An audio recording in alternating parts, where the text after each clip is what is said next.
Queridos irmãos, boa noite. Que a paz do Senhor Jesus seja com todos. Que a paz do Senhor Jesus seja com todos presentes, com todos que estão em casa, através da live. E é uma alegria podermos estar juntos na presença do Senhor, cultuando ao nosso Deus.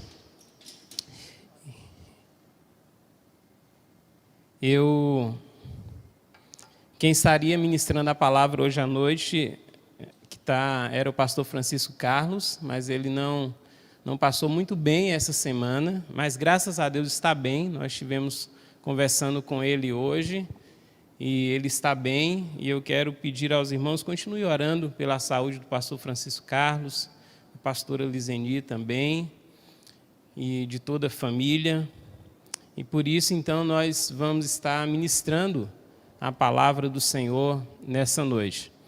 Eu te convido a abrir, quando eu estou aqui nos domingos, os irmãos já sabem onde nós vamos abrir as Escrituras, na carta aos Efésios, e vamos continuar estudando a mensagem de Paulo a essa igreja, que é de suma importância para nós, Igreja Filadélfia, igreja desses dias. Nós estamos no capítulo 5, e hoje nós estaremos fazendo a leitura desde o versículo 21 até o versículo 33. 21 ao 33. Paulo, no último sermão que nós pregamos, no versículo 15, Paulo ele nos exorta, para nós termos cuidado como é que nós estamos vivendo como comunidade, como povo de Deus, como povo escolhido do Senhor. E aí ele nos aconselha a nós nos enchermos do Espírito Santo, a não nos embriagarmos com vinho, mas nos enchermos do Espírito Santo. E ele vai dizer que esse enchimento do Espírito Santo nos leva a uma vida de relacionamento na qual Deus quer encontrar em nós. Ele vai dizer que essa vida cheia do Espírito Santo nos leva a uma linguagem diferente. No capítulo 5, logo no início, ele diz que nós temos que ter cuidado com a linguagem nossa, que não pode ser uma linguagem como os gentios acostumavam e como nós estávamos acostumados a ter no passado. Paulo diz que agora a nossa linguagem não pode ser assim mais, mas que a nossa linguagem tem que ser uma linguagem onde o Espírito Santo, agindo em nós, vai nos levar a uma linguagem onde nós expressamos salmos, cânticos, hinos, e cânticos espirituais a Deus, falando uns para com os outros, e sempre dando graças ao Senhor. Então essa é a nossa linguagem. E no versículo 21, Paulo, ele... Espera um pouco, irmãos, antes de nós lermos, eu gostaria de orar por você. Eu quero dizer que é sempre uma alegria nós podermos estar juntos na presença do Senhor. É que eu cheguei aqui, eu confesso para os irmãos que sempre que eu estou aqui nesse altar para pregar, eu sinto um peso muito grande, e talvez por isso eu chego muito eufórico e amedrontado, mas ao mesmo tempo eu sinto uma alegria muito grande de ser portador da palavra de Deus. E talvez então eu me esqueça de algumas coisas que eu pensei em fazer de início. Então, antes de nós lermos, eu gostaria de orar pela sua vida, agradecer a Deus pela sua vida, agradecer a Deus pela sua família, agradecer a Deus por Ele estar sustentando você, agradecer a Deus por Ele estar te dando saúde, agradecer a Deus pela sua vida é o que nós queremos fazer como igreja, como pastores dessa igreja, amém? Por isso eu quero fazer essa oração junto com você. Pai, nós queremos, Senhor, te agradecer porque o Senhor está nos dando o privilégio de nós estarmos reunidos aqui no templo, como igreja, para cultuarmos o Teu nome. Agradecer pela vida de cada irmão que o Senhor moveu o coração para poder estar saindo do seu lar, mesmo em tempos difíceis, para poder estar aqui cultuando ao Senhor. Muito obrigado pela vida de cada um dos irmãos e por cada irmão e por sua família que eles estão representando, se não estão todos aqui. Muito obrigado pela vida deles, Senhor. Obrigado pela saúde, obrigado pelo sustento, obrigado por tudo que o Senhor está fazendo nesse tempo de dificuldade. Nós queremos te louvar e queremos, Senhor, te agradecer porque o Senhor está continuando a nos dar oportunidade de juntos nós cultuarmos ao Senhor.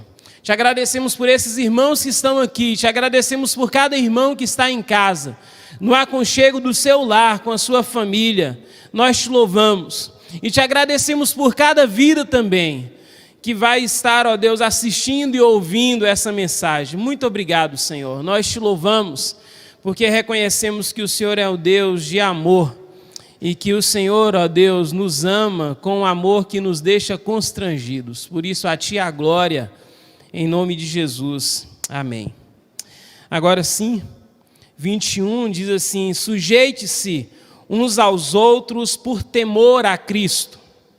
Mulheres, sujeite-se cada um ao seu marido, como ao Senhor, pois o marido é o cabeça da mulher, como também Cristo é o cabeça da igreja, que é o seu corpo, do qual ele é o Salvador. Assim como a igreja está sujeita a Cristo, também as mulheres estejam em tudo sujeitas aos seus maridos. Maridos, amem cada um a sua mulher, assim como Cristo amou a igreja e se entregou por ela, para santificá-la, tendo-a purificado pelo lavar da água mediante a palavra, e para apresentá-la a si mesmo como igreja gloriosa, sem mancha, nem ruga ou coisa semelhante, mas santa e inculpável. Da mesma forma, os maridos devem amar cada um a sua mulher como seu próprio corpo. Quem ama a sua mulher, ama a si mesmo. Além do mais, ninguém jamais odiou o seu próprio corpo, antes o alimenta e dele cuida, como também Cristo faz com a igreja, pois somos membros do seu corpo. Por essa razão, o homem deixará pai e mãe e se unirá à sua mulher, e os dois se tornarão uma só carne. Este é um mistério profundo, refiro-me, porém, a Cristo e à igreja. Portanto, cada um de vocês também ame a sua mulher como a si mesmo, e a mulher trate o marido com todo o respeito. Eu sinto feliz em poder falar nessa noite com os irmãos sobre a noiva gloriosa de Cristo. Esse texto, ele traz da parte de Paulo uma analogia. Ele busca a vida do casal para fazer uma analogia entre Cristo e a sua igreja. Mas eu quero dizer que o personagem principal aqui é Cristo. Como em todas as Escrituras, Cristo é o personagem principal, porque é dele que vai demandar todas as coisas. É nele que nós temos todo o exemplo. Então, nessa noite, eu me alegro porque nós podemos falar dentro desse texto, não que nós vamos frisar mais a vida de relacionamento entre marido e mulher, mas o nosso alvo aqui é falar sobre o que Cristo está fazendo com a igreja dele. Mas em contrapartida, nós temos a oportunidade de refletir como é que tem que ser o nosso relacionamento entre marido e mulher. Precisamos refletir. Ainda mais nesses dias onde algumas estatísticas mostram que nesse tempo de pandemia, a violência dentro do lar tem aumentado. E eu espero, e a nossa oração, é que isso não esteja acontecendo dentro dos lares evangélicos, porque pode estar acontecendo.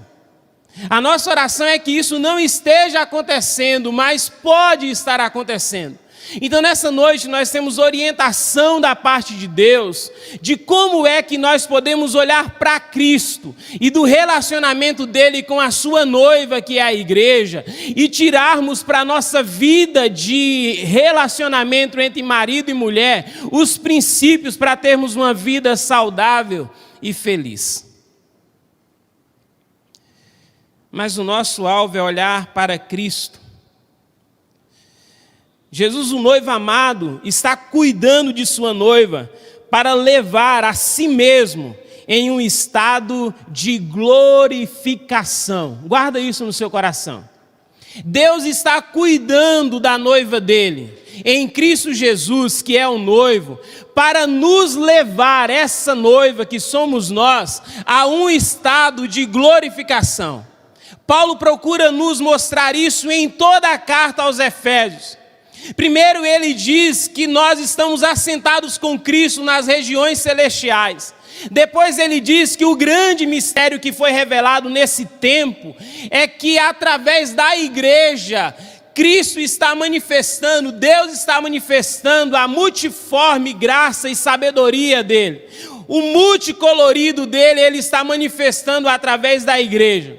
Por isso a primeira coisa que nós podemos afirmar nessa noite é que a igreja é algo muito importante para Deus.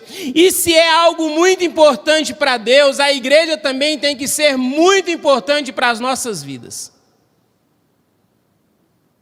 Por isso que eu estava falando para os jovens ontem, falando sobre o amor de Deus, e eu estava falando com eles que jamais passe pela cabeça deles de sair da casa do Pai, e eu estava usando a casa do Pai aqui como igreja, como a igreja, porque a casa do Pai é o lugar onde os irmãos se encontram e onde o Pai manifesta o amor dele através do Filho, que é o noivo amado, Cristo Jesus, é na casa do Pai. E se o Pai ama tanto a igreja, ai de nós de não amarmos ela. Ai de nós de falarmos alguma coisa contra ela, contra a igreja de Cristo. E eu vou mostrar para vocês dentro desse texto o quanto Cristo ele ama a igreja dele. Mas eu gostaria de te lembrar que sempre que eu leio esse texto, eu fico pensando que uma das cenas mais lindas que nós podemos presenciar nessa era que nós estamos vivendo é quando duas pessoas que se amam decidem se casar e eles estão se dirigindo para o altar. Na verdade, o noivo já está no altar. Mas daqui a pouco, a assembleia que está reunida para testemunhar essa união, ela ouve a marcha nupcial tocar, então cria aquela expectativa de que aí está vindo a noiva. E quando a noiva vai entrando no recinto, todos os olhares estão sobre ela. É interessante porque é dessa forma que Paulo está nos mostrando que Cristo está preparando a noiva dele para apresentar a ele mesmo. E ele diz que no dia desse casamento, todo o cosmo, todo o universo vai estar com o olhar voltado para essa noiva. Porque no capítulo 3, versículo 10, diz que o Senhor faz manifesto essa multiforme sabedoria dele a todos os principados e potestades, e está falando daqueles que estão assentados nas regiões celestiais, que estão com o olhar sobre a igreja, e desde já estão dizendo o seguinte: como é que pessoas tão imperfeitas como são esses seres humanos, o Senhor ama tanto e o Senhor está preparando eles para vir morar com Ele e participar da glória dEle. Eles estão com esse olhar, todos os seres angelicais estão com esse olhar sobre a igreja e nessa expectativa do grande dia do casamento do Cristo e a sua noiva, que é a igreja. Por isso essa expectativa que nós temos é um prelúdio da expectativa que todo o cosmo tem em relação a nós que somos igreja de Cristo Jesus. Paulo ele diz que Cristo ele amou a igreja. E a primeira coisa que nós precisamos entender é que Cristo amou a igreja antes que ela existisse. Porque nos planos eternos de Deus, quando Deus no conselho eterno pensou em fazer o homem, ele já tinha na sua mente que isso iria culminar na reunião ou na congregação de muitos filhos à semelhança de Cristo Jesus. Por isso ele amou, e isso é tão interessante que a Bíblia vai dizer que ele tanto nos amou que Cristo foi morto antes da fundação do mundo.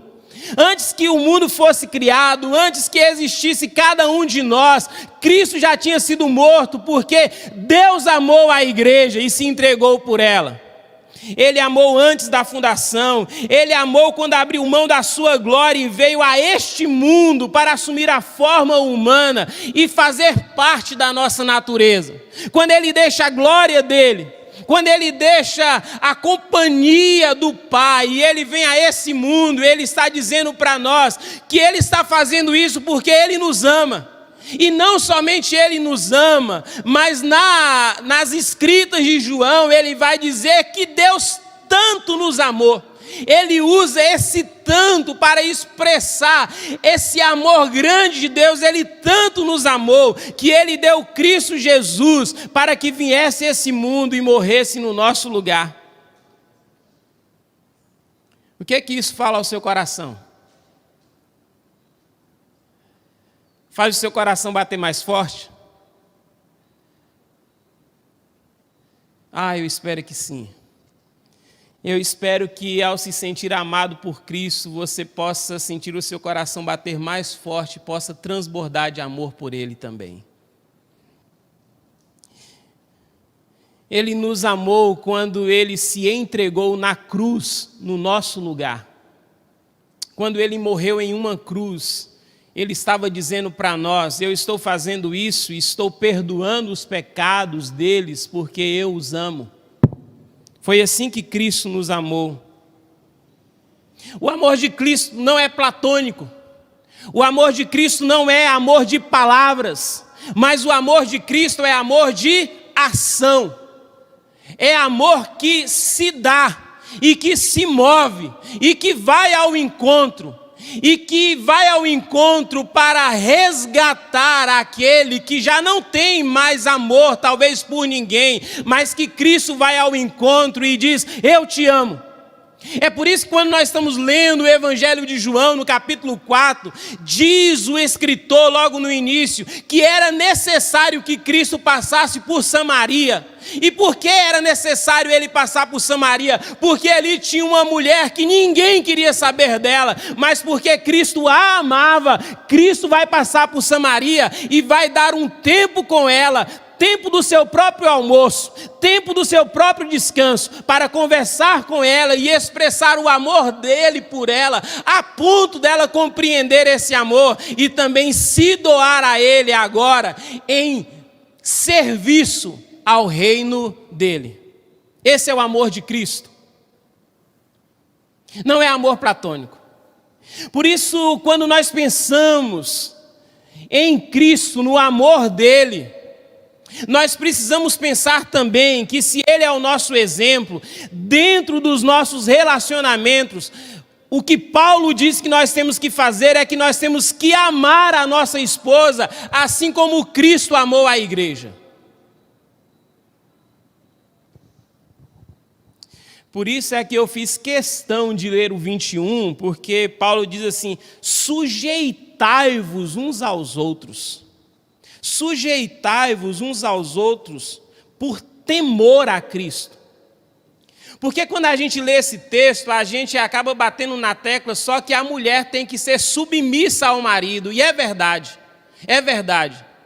Porque Deus estabeleceu um plano onde Ele é o cabeça de Cristo, onde Cristo é o cabeça da igreja e onde o homem é o cabeça da mulher.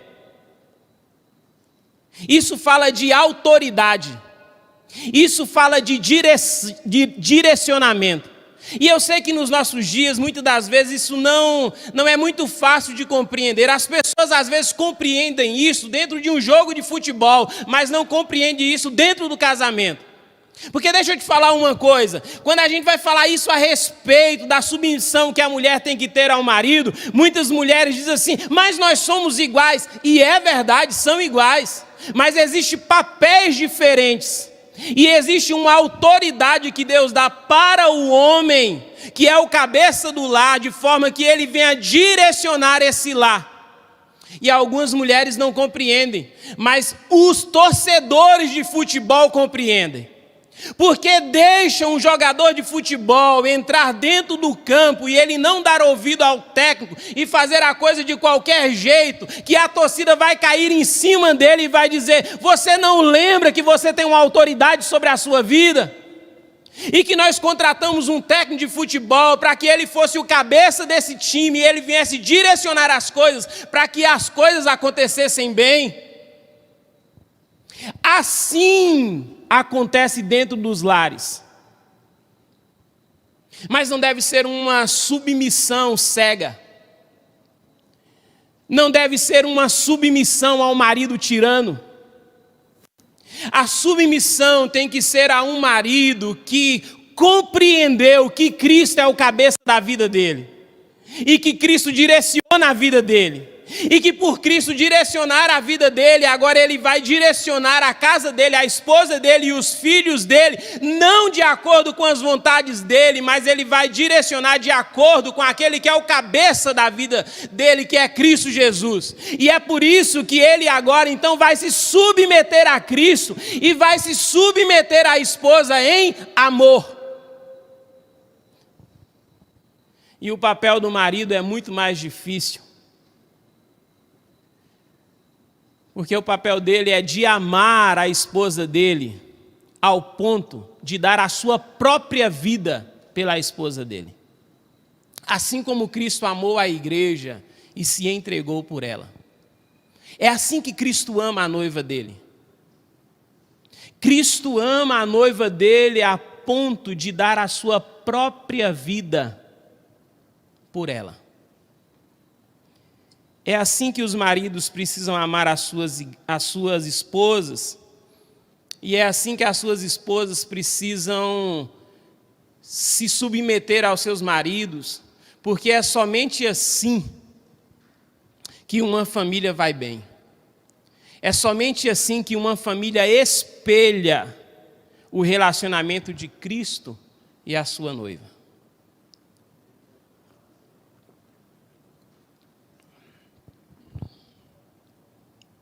O mais importante dentro do relacionamento não sou eu. O mais importante dentro do relacionamento é o que Cristo quer realizar dentro desse relacionamento. Por isso, o mais importante dentro de um time de futebol não é um jogador, mas é o que eles vão alcançar como coletividade. Cristo amou.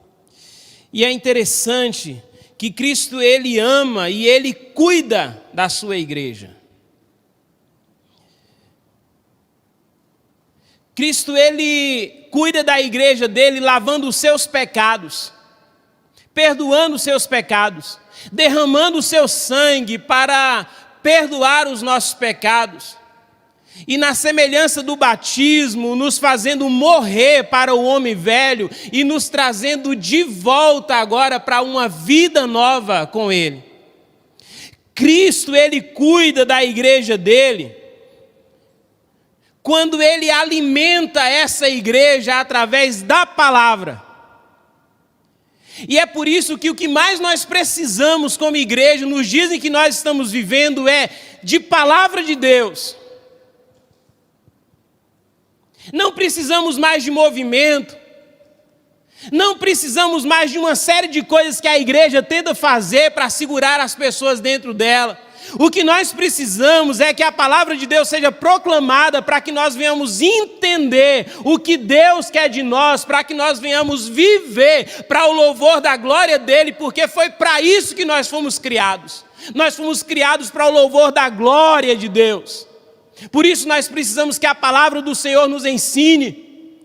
É por isso que Jesus orou, João 17, quando ele está orando pela igreja, pela noiva dele, e ele diz assim: Pai, santifica-os na verdade, a tua palavra é a verdade, santifica-os na tua palavra.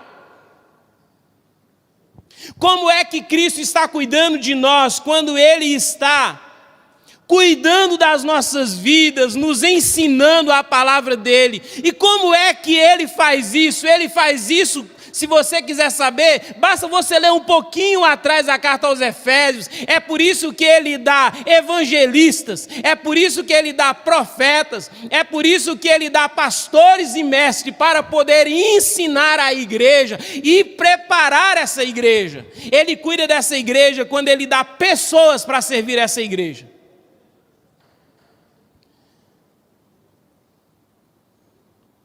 Mas Ele cuida também dessa noiva dele quando Ele protege essa noiva.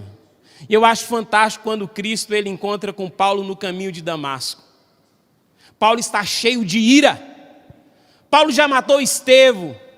E Paulo recebeu carta dos principais para ir até Damasco e encerrar na prisão todos aqueles que fazem parte da chamada seita do caminho, que é a igreja de Cristo Jesus. Mas quando Paulo está indo para Damasco, ele encontra com quem? Com Cristo. E ele cai por terra. E quando ele cai por terra, a voz que ele ouve é: Saulo, Saulo, por que você me persegue?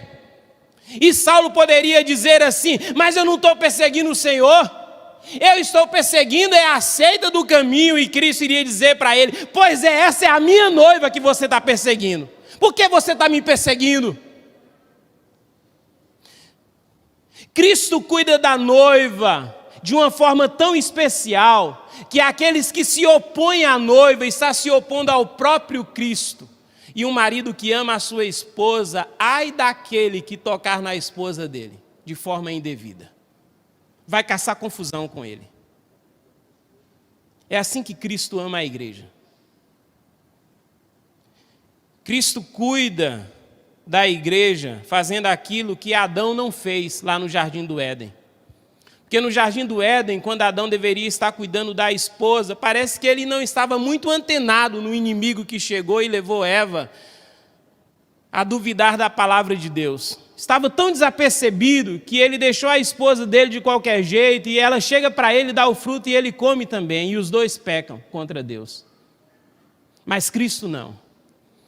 Cristo ele está tão antenado na obediência ao Pai, que ninguém o tira daquilo que ele veio fazer nesse mundo. Eu vim morrer pela minha noiva, e eu vou levar a minha noiva para estar comigo em glória.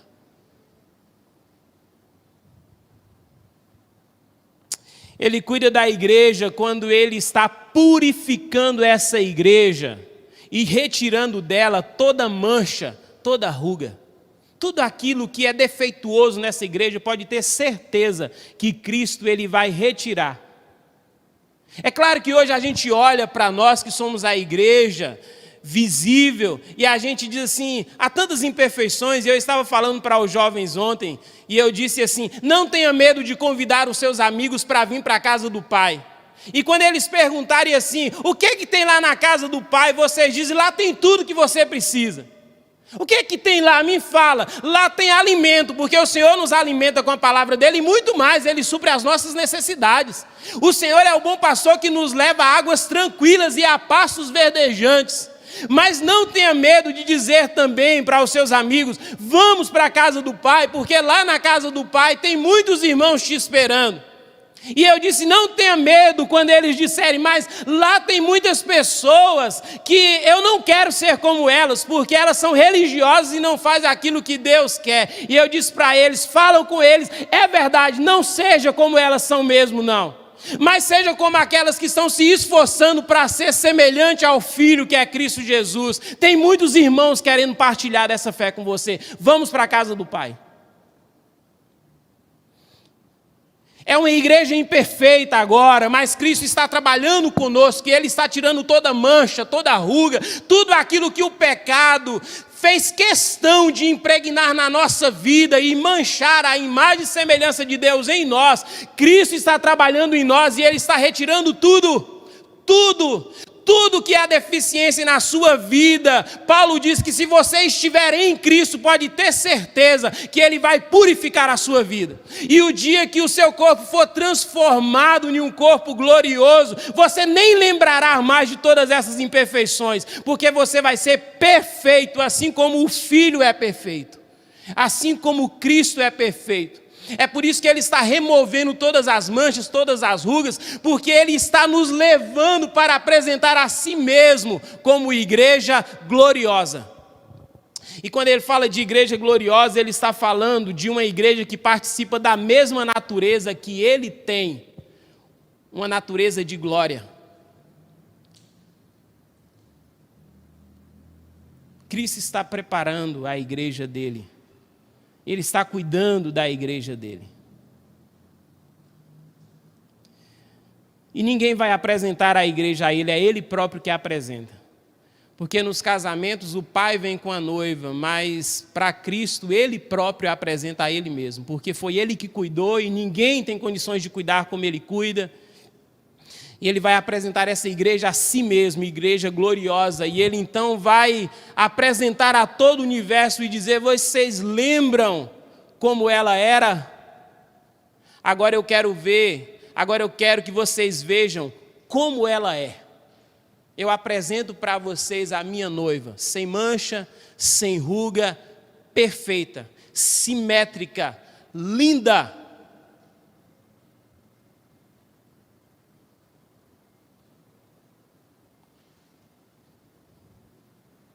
Você pode estar perguntando: e o que cabe a nós, a noiva? Obediência. Submissão ao senhorio de Cristo. Por isso que, como noiva agora, Paulo vai nos dizer que não cabe mais a nós vivermos como nós vivíamos no passado e nem alimentar qualquer sentimento que não seja sentimentos que a Bíblia nos impulsiona a sentirmos. Submissão, entrega total. E eu penso que talvez uma das figuras bíblicas que mais nos expressa isso é a mãe humana de Jesus, Maria. Porque Maria, ela está prometida em casamento a José. E Gabriel aparece para ela e diz: você foi agraciada porque vai ser mãe do Salvador. E ela diz: como é que pode ser isso? Eu nunca tive relação sexual. E o anjo diz: não se preocupa, o ente que vai ser gerado no seu ventre é gerado pelo Espírito Santo, o poder do Altíssimo te cobrirá. E Maria naquele momento deve ter sentido muita angústia no coração, porque ela sabia que estava prometida a José. Mas sabe qual é a fala de Maria e que expressa como é que nós, igreja, precisamos ser com o Salvador e com o nosso noivo, que é Cristo Jesus? Está aqui a serva do Senhor, que se cumpra na minha vida conforme Ele falou. Ou seja, eu tinha alguns planos para a minha vida, eu tinha projetado algumas coisas, mas já que o Altíssimo determinou isso, quem sou eu? Eu sou apenas noiva desse que eu vou gerar. E por isso eu me submeto à vontade do meu Senhor e do meu Salvador. Ela está falando do ente que vai ser gerado no ventre dela, porque ela sabe que aquele que vai ser gerado existe desde todas as eternidades, mas que agora vai vir para o ventre dela, vai nascer, vai crescer, vai morrer, vai ressuscitar e vai ser glorificado, e depois também vai levar ela para estar em glória com Ele. O que cabe a nós? Submetermos à vontade do Senhor. E não tem, irmãos, como nós submetermos à vontade do Senhor se nós não aprendermos a ler as Escrituras e perguntar o que Deus está querendo falar comigo nesse texto. O que Ele quer de mim? Não tem como. Por isso é que Cristo está através do lavar pela palavra, para apresentar a si mesmo uma igreja sem mancha, nem ruga e sem coisa semelhante.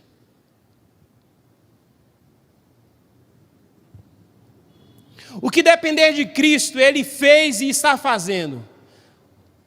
Mas o que depender de nós, nós precisamos fazer, nos submetermos à vontade dEle.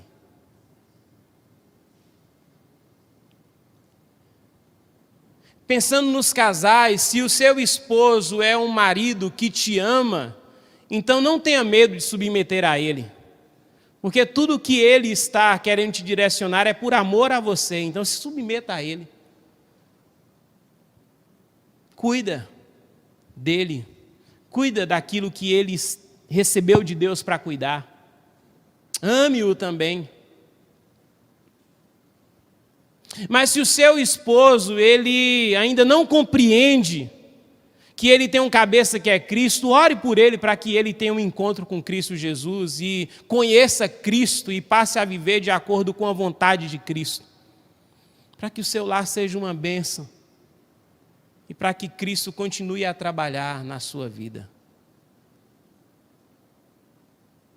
Cristo está preparando a noiva dele para apresentar a si mesmo como igreja gloriosa, sem mancha e nem ruga ou coisa semelhante, mais santa e perfeita. Que você possa sair daqui com essa mensagem no seu coração: Senhor, cumpre em mim o teu propósito, porque eu sou noiva. E o que eu quero é que a tua vontade seja feita na minha vida. Vamos nos colocar de pé e orarmos juntos.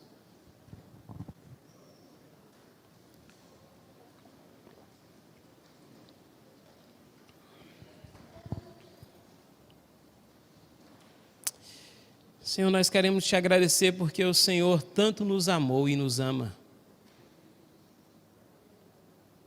Como cantamos nessa noite,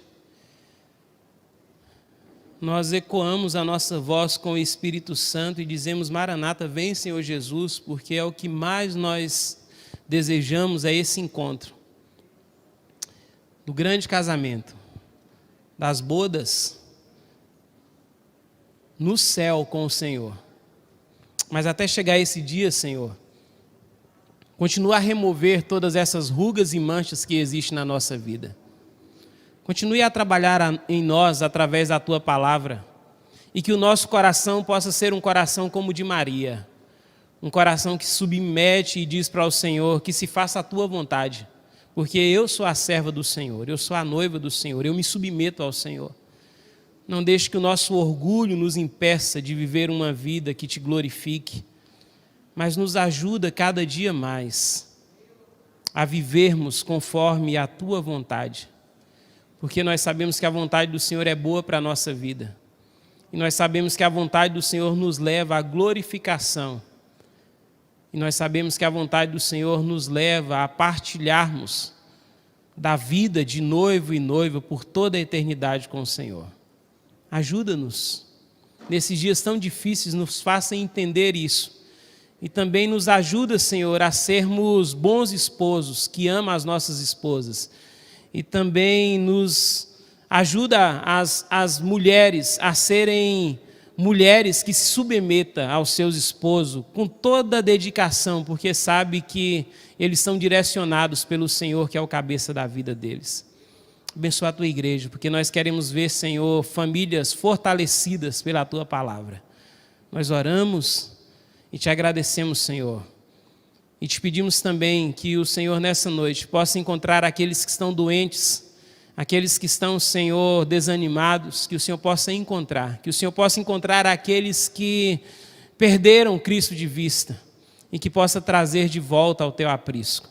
E que o Senhor possa curar tanto as enfermidades da alma, como o Senhor possa também curar, ó Deus, as enfermidades do corpo, para que cada um possa ter uma vida saudável na presença do Senhor. Nós oramos já agradecidos pelo Teu amor. No nome de Jesus. Amém. Amém. Deus abençoe, queridos. Fiquem na paz.